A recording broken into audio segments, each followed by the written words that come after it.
dealer you trust, trust this bike. If you want to get an e-bike, but you're worried about space, the Fold 1 Plus is for you. It's so to the University of Idaho. Specifically, engineering dean Alan Jansen, who had a building on campus named after him, helped Zach's grandfather secure his military assignments.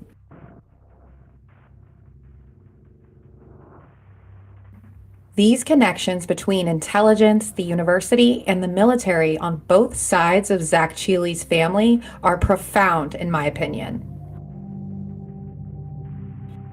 David Coley was inducted into the University of Idaho's Academy of Engineers in October 2016, 4 short months after the overdose death of his grandson Zach, who also attended the U of I.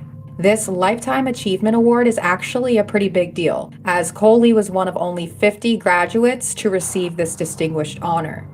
The timing of this prestigious award in relation to Zach's death reminds me a lot of how the U of I showered the Chapin family with honorary degrees, accolades, and scholarships following Ethan's murder.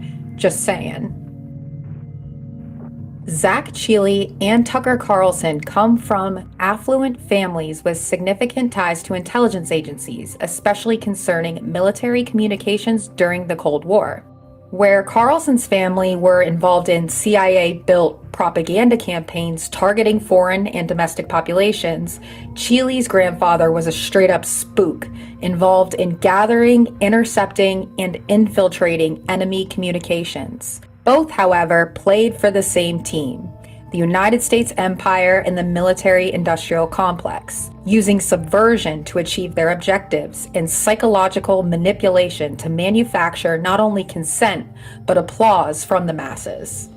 Another notable commonality or trait that exists between Zach and Tucker that led me to conclude that they probably followed similar paths, at least until Zach passed away of an opioid overdose at the age of 30. Both young men did hard drugs to the point where they received consequences for their drug use by the time they were in college. Tucker not getting into the CIA, and Zach having racked up a pretty hefty criminal record by the time he went to Ukraine. I got dinged from CIA for drugs, let's be totally honest. I had done cocaine within the last calendar year because I was in college and I was like an idiot. There were lots of drugs and I did drugs. I wasn't a drug addict, but I did drugs.